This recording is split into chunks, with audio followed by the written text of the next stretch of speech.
안녕하세요. 면접 중대장입니다. 여러분, 애경 자소서 문항분석 바로 들어가 보도록 하겠습니다. 자, 시간이 얼마 남지 않아서 사실 안 하려고 했어요. 그런데 하루 전이라도 좀 올려달라고 하는 친구들이 많아서 일단 스피드하게 여러분 10분 이내로 한번 애경 한번 같이 들어가 보도록 하겠습니다. 지금 자소서가 많이 또 몰리고 있는데 이때 여러분들 꼭 마지막까지 집중하셔서 포기하지 마시고 제출해보세요. 자, 먼저 애경 같은 경우에는 또 직무들이 많이 있지만 그래도 뭐 문과생들이 그래도 조금은 써볼 만한 직무가 제가 봤을 때는 구매 관련된 직무이기 때문에 여러분들 이 직무에 맞춰서 자소서 문항분석 한번 들어가 볼게요. 자, 먼저 이제 이 구매 직무 같은 경우에는 뭔가 앞으로 뭔가 드러나는 그러한 일들은 사실 아니에요. 근데 나중에 결과론적으로 보면 당연히 드러날 수밖에 없지만 여기에 나왔다시피 묵묵하게 서포트하는 역할을 한단 말이에요. 그리고 필요한 자원을 효율적으로 공급하는 게 구매의 핵심이다. 내가 이전에 뭐 알바 경험이든 어떤 경험이든 구매 관련된 경험이 없어도 이게 이러한 직무구나, 이러한 역할을 하는구나, 이것만 일단 알고 여러분들 경험을 포장을 잘 하면 되는 거기 때문에 그 부분은 너무 걱정하지 않아도 될 것 같습니다. 구매라는 거는 이제 필요한 자원을 경쟁력 있는 협력사들을 통해서 안정적으로 이런 것들을 이제 공급해 주는 거겠죠. 그리고 어떻게 보면 최적의 품질과 가격을 소싱하도록 전략을 또 수립하는 이런 역할. 여러분들이 홈페이지에 보시면 이런 내용이 나와 있어요. 근데 이거를 우리가 좀 우리식으로 해석하기 때문에 좀 어려운 건데 결국은 구매라는 거는 그냥 뭔가 띡 이렇게 사오는 게 아니라 결국 이거를 하나 딱 사올 때 약간 그 경쟁력도 봐야 되고 또 협력사와 또 소통도 해야 되고 또 이렇게 안정적인 공급망을 연결해서 지속적으로 공급을 받을 수 있는 또 환경도 또 구축하면 좋고 또 그 안에서 쫙 보고 가성비도 좋고 최적의 품질 뭐 이런 것들을 다 이렇게 고려해서 우리 기업에 조금이라도 유리하게 뭔가 기여하는 직무가 구매 직무다라고 보면 될 것 같습니다. 먼저 애경에 대해서 전혀 모르더라도 요 정도는 조금 우리가 알고 지원을 했으면 좋겠다. 그건 뭐냐? 뭐 경영 이념 이걸 알아야지 합격하냐? 그거 아니에요. 그런데 이념이라는 것 자체는 뭔가 좋은 말이지만 그래도 그 기업이 갖고 있는 색깔이 있기 때문에 한번 보자는 거예요. 풍요롭고 행복한 삶. 창조 기업 이제 나와 있는데 여기에 이제 보면은 앞서가는 경영, 앞서가는 사고, 앞서가는 기술적으로 나와 있어요. 뭐가 공통적으로 들어가요? 앞서가는. 그래서 여러분들이 나중에 1분 자기소개라든가 아니면 자소서를 작성할 때도 조금 더 앞서서 뭔가 생각했다던가 앞서서 행동했다던가 뭐 그런 것들 있죠. 그래서 그게 앞서간다는 게 꼭 뭐 1등 그게 아니에요. 생각을 먼저 하고 남들보다 행동을 먼저 하고 그러한 것들이 누군가의 삶을 풍요롭고 행복하게 만들 수 있다는 것을 여러분들 이해하고 자소서와 면접을 준비하시면 훨씬 더 좋을 것 같습니다. 일단 애경 같은 경우에는 이렇게 그냥 생각해 보시면 돼요. 글로벌 생활 뷰티 기업이다. 지금 한 70년의 역사를 갖고 있는 뷰티 라이프 케어를 담당하는 그러한 생활 뷰티 기업이다. 그래서 생활용품과 화장품을 모두 생산하고 있어요. 자, 뭘 생산하는지 알아야지 여러분들이 구매 직무를 지원할 때도 이런 것들에 대해서 내가 구매를 할 수 있겠구나 이렇게 생각을 할 수 있거든요. 그래서 여러분들 산업을 이해하는 게 굉장히 중요하다고 제가 항상 얘기했죠. 직무가 중요하지 않다는 게 아니라 산업적인 부분을 먼저 이해하고 그 다음에 직무가 들어갔을 때 연결성이 훨씬 더 강해진다. 아시겠죠? 지금 애경 같은 경우에는 70년 동안 이제 기업 운영했는데 지금 뭐 작게는 비누 사업부터 항공업, 제주항공까지 계속적으로 새로운 먹거리를 찾아서 41개의 계열사가 있어요. 계속적으로 성장하기 위해서 노력한 기업이다. 그리고 최초 등의 수식어를 많이 갖고 있는데 애경에 대해서 사실 우리 모르잖아요. 그쵸? 그러면 30분 정도는 저는 기업 분석을 해볼 필요가 있다는 겁니다. 그 기업 분석이 너무 어려운 게 아니라 제가 지금 한 요 정도와 추가적으로 몇 가지만 조금 더 해서 그래 비누부터 항공사업까지 하고 생활용품과 화장품 이런 뷰티 라이프 케어 상품들을 생산하는 그런 기업에서 내가 이런 직무로 무엇을 하겠구나 이거를 반드시 생각을 해보고 해야 된다고 그냥 쓰면 되는 게 아니라요. 그래서 1번 같은 경우에는 바로 한번 들어가 보겠습니다. 자, 1번은 애경산업의 현상을 고려할 때 그래서 여러분들이 뭘 관심 가지면 좋아요? 지금 현재 화장품 산업, 뷰티 산업이 지금 어떤지 여러분들 조금 이해하는 게 좋겠죠? 라이프 케어라든가 그럼 그런 현재 상황을 여러분들이 생각한 것들을 조금 더 작성해 주시고 그걸 바탕으로 구매 직무 관련돼서 내가 어떠한 기여를 할 수 있는지 티포인트를 작성하시는 겁니다. 그런데 지금도 제가 자소서 문항 분석은 지금 늦게 올리지만 자소서 한문항 첨삭을 신청하는 친구들은 굉장히 많단 말이에요. 물론 모두 제가 이렇게 봐줄 수는 없지만 그런데 아직까지도 현 사항을 그냥 복붙해서 제출하는 친구도 너무 많아요. 여기에 애경산업의 현 사항을 막 첫 번째부터 다섯째 줄까지 그렇게 넣는 건 절대 아닙니다. 짧은 관심의 표현 한 줄.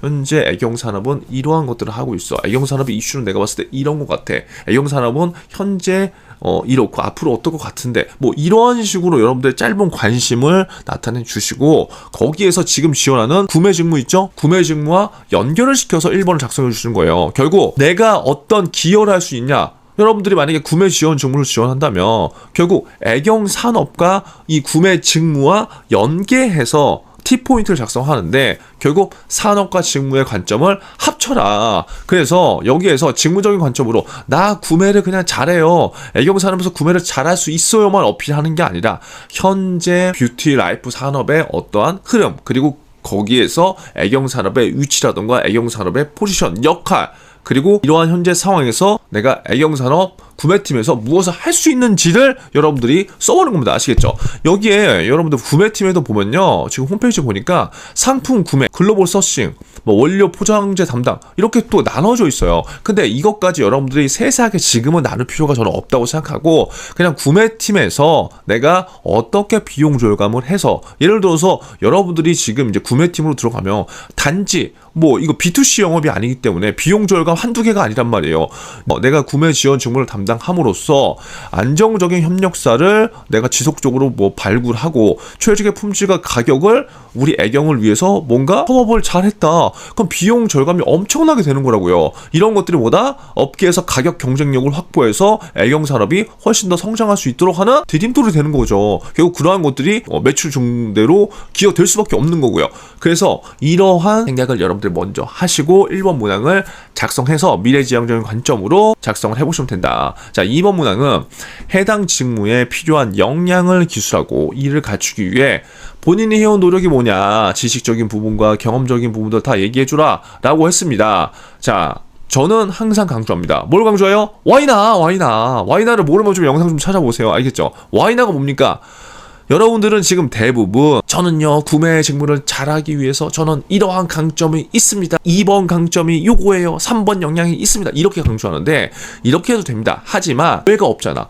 왜 그 역량이 중요한지가 여러분들이 지금 표현을 잘 못한다고요. 근데 이게 있어야 돼. 왜 이 역량이 중요한지 나의 경험 와이나 이 경험을 바탕으로 왜 역량이 중요한지가 반드시 나와야지 면접에서 편합니다. 물론 이렇게 작성하지 않아도 자소서 합격할 수 있어요. 하지만 저는 여러분들이 진짜 생존하기 위해선 면접에서 여러분들 살아남아야 되잖아. 그러려면 이런 식의 자소서 구성이 필요하다는 겁니다. 예를 들어서 구매 직무에서 강조할 수 있는 역량들은 너무나 많다. 소통 잘해야 되고요. 분석 잘해야 되고요. 기획 잘해야 되고요. 또 직업윤리 이런 것도 굉장히 중요한 역량이 될 수 있습니다. 제가 말씀드린 건요. 홈페이지에 다 나와 있는 거예요. 그런데 이거를 어떻게 나만의 와이나로 전달하는지가 굉장히 중요한 겁니다. 지금 여러분들 2번 문항 작성하면서도요.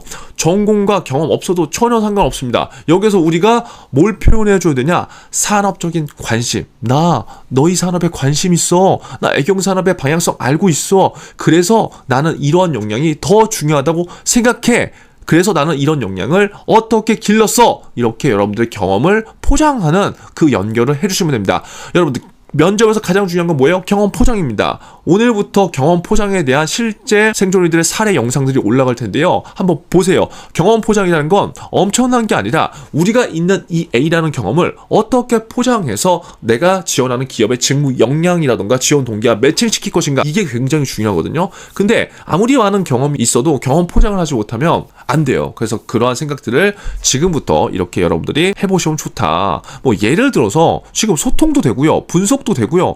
뭐 기획도 되고요. 직업윤리 이거 여러분 모두 다 됩니다. 자, 그냥 간단하게 뭐 시간은 없지만 간단하게 예를 들어드린다면 예를 들어서 내가 뭐 최적의 품질과 가격 뭐 이런 것들을 소싱하기 위해서 결국 상대방 업체와 소통을 잘해야 되겠죠. 그쵸? 그럼 소통을 왜 잘해야 돼? 내가 구매 직무로서 결국 우리 소비자들에게 굉장히 좋은 제품을 가성비 있게 그리고 좀 더 풍요롭고 행복한 삶을 위해서 뭔가 제공하기 위해서는 내 소통 역량에 따라서 내가 어떠한 구매를 할 수 있는 것들이 달라지고 뭐 많은 것들이 달라진다고 생각해. 그래서 나는 소통이 더 중요한 것 같아. 뭐 이런 식으로 생각을 해볼 수 있다는 거예요. 분석이 무엇보다 중요하다고 생각해. 왜? 내가 말이야 이런저런 경험을 해보면서 내가 말이야 알바 때 뭔가를 해보면서 보니까 특히나 누군가 협업을 하거나 제휴를 하거나 어떤 비즈니스를 할 때 어떠한 분석력이 있는지에 따라서 상대방을 설득시킬 수 있는 힘이 굉장히 강해지더라고. 결국 우리 구매라는 직무는 우리가 원하는 가격 그리고 더 좋은 상품을 잘 소싱해서 우리 기업의 소비자분들한테 전달해야 되는데 그때 이 구매 담당자로서 내가 어떻게 이런 것들을 분석하고 예측하느냐에 따라서 이 모든 것들이 달라진다고 생각해. 그래서 나는 이게 중요하다고 생각해. 예를 들어서 이렇게 그냥 한번 생각해 보자는 거예요. 이렇게 생각을 해보면 소통도 되고요, 분석도 되고요, 기획도 되고요, 직업윤리도 되고요, 모든 역량들을 여러분들이 잘 포장을 할 수 있다. 아시겠죠? 어떠한 소통 역량이 더 중요하다 그런 거 없습니다. 여러분들만의 Y이 남아 있으면 됩니다. 자, 세 번째, 기존과 다른 방식을 시도하여 무언가 개선한 경험을 구체적으로 쓰세요 라고 되어 있습니다. 이거는 뭐 이렇게 쓰면 되죠. Y납니다 결국. 그럼 Y나를 어떻게 쓰면 되냐? 여러분들 이런 문항에 있어서 제발 경험 나열하지 마세요. 알겠죠? 그냥 제가 요거는 가이드를 드릴게요. 자, 첫 번째, 기존과 다른 방식으로 시도했다고 했잖아요. 그러면 여러분들의 경험을 작성할 때 그 사례가 왜 나는 그 사례에서 기존과 다른 방식으로 접근했는가에 대한 Y가 반드시 있어야 돼요.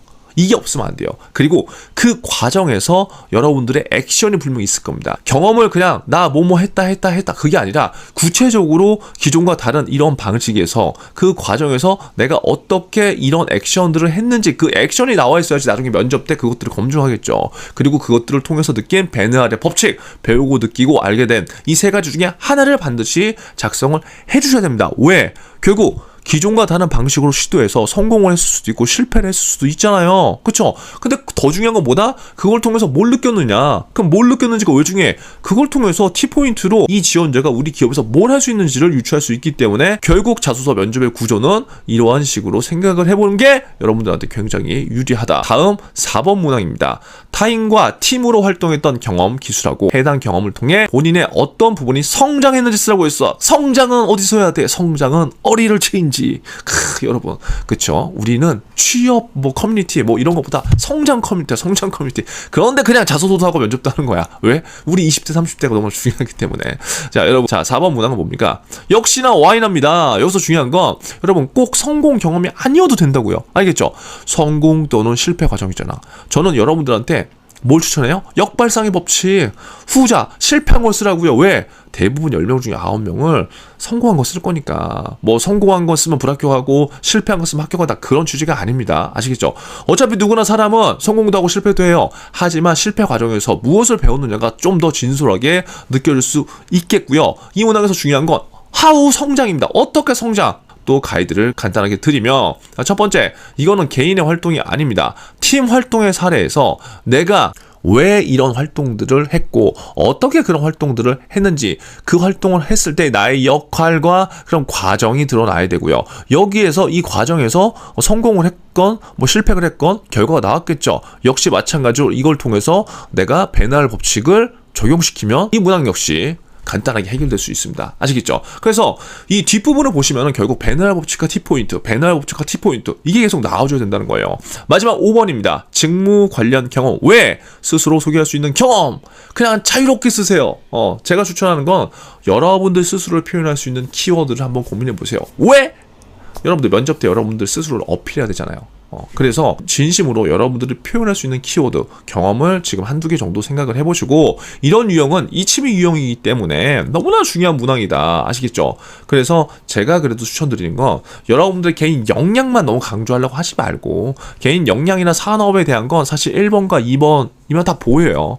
근데 5번에서 그렇게 써도 되지만, 저는 여러분들의 역량을 강조하더라도 좀 조직 안에 여러분들의 역량, 즉 조직적 관점을 좀 더 어필해보던 것, 아니면 인성적인 것들, 아니면 앞으로 내가 무언가를 해보고 싶다는 포부 같은 것들을 5번에서 추가로 작성해 보신다면 좋을 것 같습니다. 자, 오늘 너무 빠르게 제가 지금 숨도 안 쉬고 있습니다. 이번에 애경 관련된 자료는 사실 없어요. 애경 관련된 기업 분석 자료는 없고요. 여러분들 또 BC카드 K뱅크 계속 해달라고 하기 때문에 제가 지금 계속 수업을 하면서 뭔가 뭐 면접 관련된 친구들도 계속 만나면서 지금 짬나는 시간, 쉬는 시간에 이렇게 하고 있기 때문에 이번 무료 기업 분석 자료는 죄송하지만 없습니다. 대신 여러분들이 자소서를 잘 작성할 수 있도록 가이드 관련된 자소서 한 문항 무료 영상은 제가 또 제공을 계속적으로 하기 때문에 그렇게 참고하셔서 여러분들 잘 작성하셔서 꼭 합격하세요. 아시겠죠? 다음 BC카드 영상에서 뵙도록 하겠습니다. 자, 여러분 도움되셨다면 좋아요, 구독, 그리고 생존 댓글을 남겨주세요.